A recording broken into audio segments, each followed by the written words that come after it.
mas parece que existe uma possibilidade factível disso acontecer. É mais fácil o Bolsonaro retomar a elegibilidade do que os presos do 8 de janeiro serem anistiados.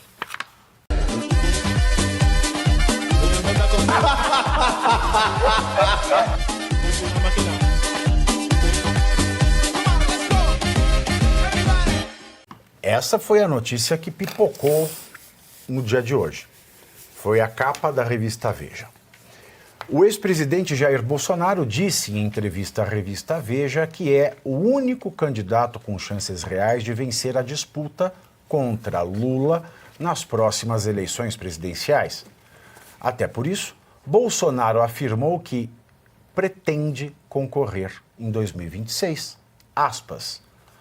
Falam em vários nomes para disputar 2026. O Tarcísio é um baita gestor, mas eu só falo depois de enterrado. Estou vivo. Com todo respeito. Chance só tenho eu.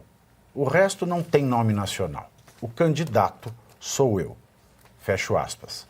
Bolsonaro disse ainda que a sua inelegibilidade não tem cabimento e que são injustiças de uma perseguição que estaria sofrendo. Ele também criticou a atual gestão petistas. Aspas. Se Deus me der essa oportunidade de disputar as eleições, debato com qualquer um. O governo Lula está destruindo o legado que eu deixei. Fecho aspas. Bom, concordo que esteja tudo se destruindo, se desfazendo, tanto que o legado, né, da gestão Bolsonaro-Guedes, Bolsonaro-Tereza Cristina, também o legado do Michel Temer, né, com a reforma da lei das estatais, do funcionário. Está tudo sendo destruído de fato.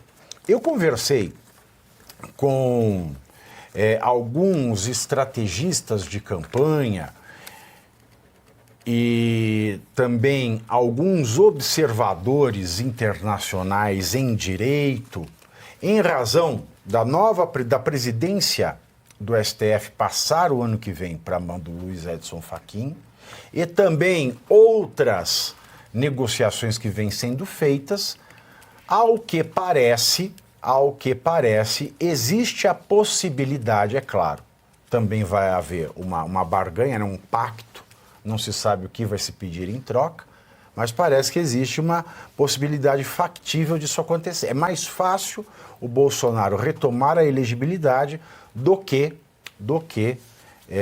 os presos do 8 de janeiro serem anistiados.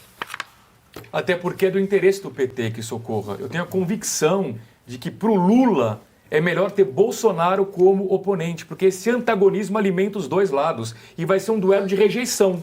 Vai ganhar o menos rejeitado.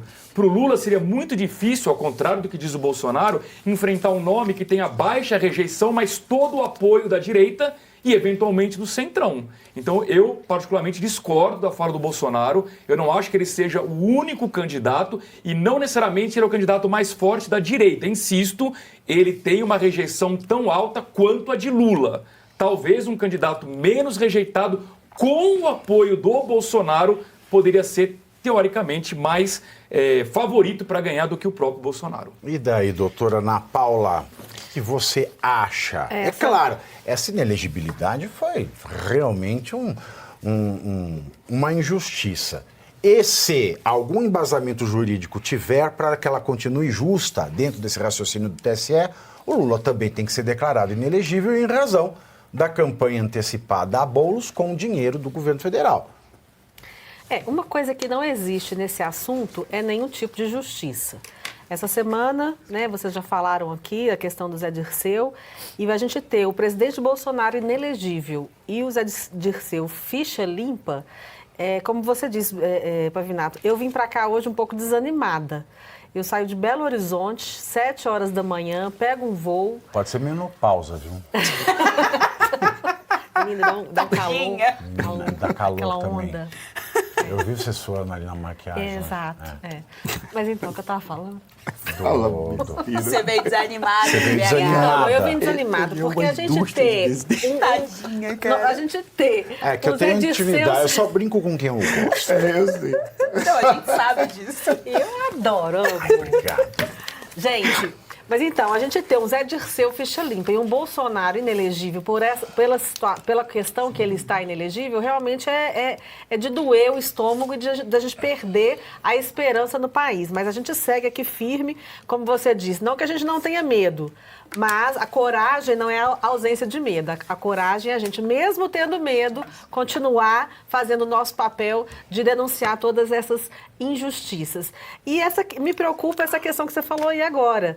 É mais fácil a elegibilidade dele voltar do que a anistia sair. E será que isso aí não corre risco de ser negociado? Não? Olha, pois é. Até porque a anistia, se o Senado não faz nada com Alexandre de Moraes, professor, sai lá, é aprovado o projeto de anistia, o Lula vai vetar, que ele já falou que vai vetar. Sim. Aí vai para o Congresso derrubar o veto. Derrubou o veto, Acabou pro Lula. Ele não pode... o Randolph vai entrar com uma ação. Exato. Aí vai para o STF. Se o Randolph não entrar com uma ação, vai ficar para o Alexandre de Moraes decidir se solta, se não solta, porque vai para o juiz que mandou prender, vai lá, olha, aqui ó, o ofício da anistia. Ó. Aí ele senta em cima igual o Clezão, que ele tinha que ver lá com urgência a questão da doença dele, ficou 300 dias lá, né? E a PGR ainda acha que isso é um prazo razoável.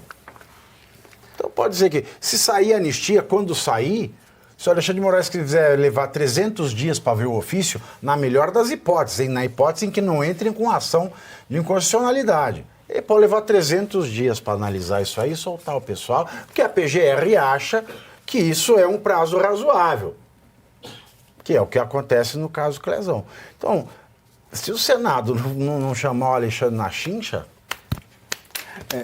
Você jogou o quadro. O problema não é se a pergunta não é a anistia vai ou não vai sair.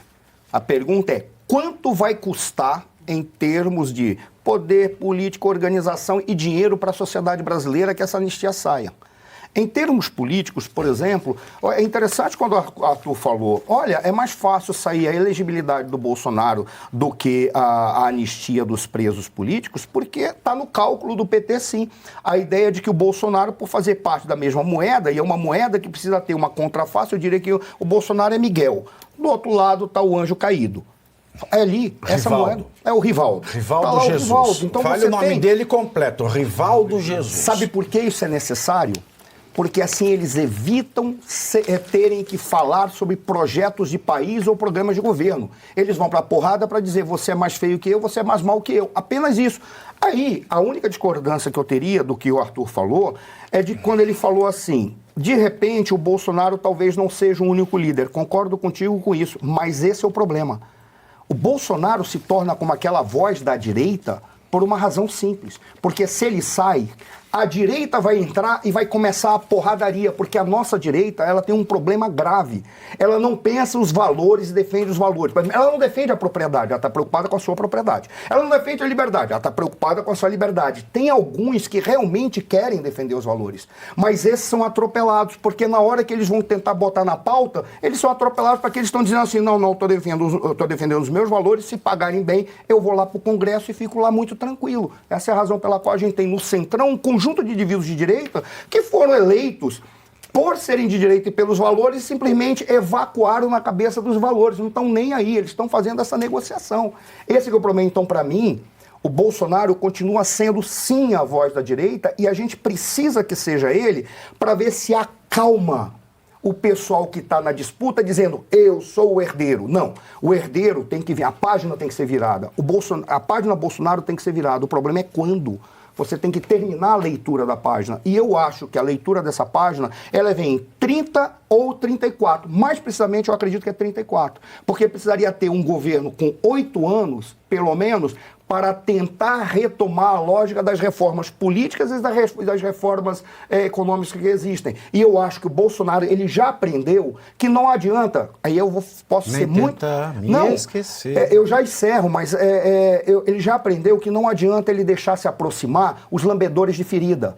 Aqueles caras que ficaram em volta dele quando ele tomou a facada, bajulando ele. Porque o cara que bajula agora, mas historicamente ficava moralmente batendo nele, vai querer traí-lo no primeiro momento que falar assim, dinheiro na mão, calcinha no chão. Então ele já aprendeu que ele precisa estar com indivíduos que são mais coerentes com a lógica de garantir a governabilidade dele. E não ficar negociando, dizer, eu sou o cara. Vamos pegar, Ministério da Saúde, foi uma esculhambação. Foi uma outra facada que ele tomou. Ministério da Casa Civil, foi outra facada que ele tomou, porque foi o ministro da Casa Civil que colocou o Bolsonaro no colo do DEM. E o DEM ficou falando, quem era o DEM? Pô, Rodrigo Maia é o Columbre, cara. Como é que você vai tentar enfrentar esses indivíduos para negociar com eles? Já viu, a negociação... O DEM existe ainda? Não, o DEM agora é a União Brasil, né? É a União Brasil. É a União Brasil, é o DEM e o PSL. Mudando. Bom, Bolsonaro é a voz da direita, depois também do professor Suando, falou aqui a avó da direita, a professora Ana Paula. Luiz Arthur Nogueira já falou, Agora Geisiane, já comentaste? Não comentei. Dá tempo? Então vamos para... Não, pode. Desculpa. Pantera da direita. Desculpa, eu passei. Pantera! Professor, Rar! de boa. Avança, Cara, Pantera! Go get them, Tiger! Go get them, Panther! Pra quem não fez FISC, vai, pegue eles, Pantera! Mas ele tava falando Google. Não, ele tava falando Google. Gol! Ó, vamos lá. Primeiro que eu não entendi uma coisa. Eu não entendi mesmo, não tô sendo irônica. Eu não entendi quando ele fala assim, ó, mas eu só falo depois de... o Tarcísio é um baita gestor, mas eu só falo depois de enterrado. Eu não sei se é alguma gíria, alguma coisa, eu não consegui entender essa frase. Eu discordo um pouco do Bolsonaro. O Bolsonaro, ele pode ser o que... O Bolsonaro pode ser, não, ele é o cara mais simbólico desde esse movimento que veio lá atrás de antipetismo, eleições de 2018, manifestações antes, né, das eleições ali e tal, as manifestações de 2013 e tal. Ok, ele pode ser o cara mais simbólico, mas eu acho que a eleição de São Paulo mostrou pra gente que outras lideranças também se levantam. A própria eleição mesmo do Ricardo Nunes. No primeiro turno, o apoio que o Bolsonaro dava ao Ricardo Nunes era bastante tímido. E quem realmente defendeu, inclusive assim, o Tarcísio cotidianamente era manchete nos jornais de política, porque tentavam criar essa rixa entre o Tarcísio e o Bolsonaro, né? Alguns comentaristas, enfim, algumas manchetes. Mas o Tarcísio, ele comprou, ele defendeu o ponto dele e a eleição do Nunes, claro, no final, né, era contra o Boulos, todo mundo vai preferir o Nunes, mas ainda assim o Tarcísio, ele tem... Todo mundo que não é de esquerda. Todo mundo que não é da Vila Nova Conceição, do Campo Belo ou de Moema. Exato. Porque só é esses que não gostam tem, do Boulos. essas regiões aí é sem condições. Como já está com o prato feito... Mas eu acho que isso mostrou que assim, ó, o Tarcísio pegou o ponto dele, defendeu até o final e conseguiu levar com ele votos para o Nunes. Isso é inegável. Então eu não acho que ele é só o único, porque assim, gente, a gente ainda tem mais um ano pela frente. Muita água ainda vai rolar debaixo dessa ponte. Então assim, é muito difícil você bater o martelo e falar, olha, só esse daqui que vai, porque ele é bem enfático. O Lula que pensa assim. Chance só tenho eu, ele é bastante enfático. O Lula que pensa bem assim, o Lula pensa o seguinte, as águas vão rolar, garrafa cheia, eu não quero ver sobrar, eu passo a mão no saca, rolha. Pois é. Hein? E aí, assim, eu acho bastante enfática. Eu vou pedir a palavra depois. Essa frase, assim, então, nisso eu penso... E aí, professor, você estava falando sobre as lideranças da direita. Nós ainda, enquanto movimento de direita, a gente não consegue ter esses valores, que é esse fenômeno que o professor defendeu, que defende o valor da liberdade, o valor da propriedade privada, porque nós ainda somos muito imaturos e pequenos e bebês dentro desse movimento, enquanto uma direita legítima, sem vergonha de defender aquilo que defende, sem vergonha dessas bandeiras. Então eu acho até natural que, de fato, seja essa bela confusão de não saber direito, e eu acho saudável para todos nós de direita ter várias figuras como sucessoras, porque senão a gente corre o risco, que é o que está acontecendo agora com o PT. O Lula está acabando e o petismo está acabando junto com ele. Mas, Geisiane, desculpa... Tá se erguendo de seusismo. Desculpa eu discordar, mas a questão não se está negando a existência de lideranças de direita e não está negando a necessidade... Oi? Mas ele é bem Não, fácil. claro, mas eu não estou estou falando do que o Bolsonaro disse. Eu estou dizendo da necessidade, porque é uma questão de posicionamento estratégico. Ora, nós temos 2 anos numa grande porcaria que nós vamos ter no Brasil dentro em breve durante esses 2 anos. Como é que você vai consolidar uma liderança de indivíduos que se apresentam como administradores eficientes? Veja, para mim, o Tarcísio é o discípulo que deve dar sequência ao Bolsonaro, mais do que muitos outros.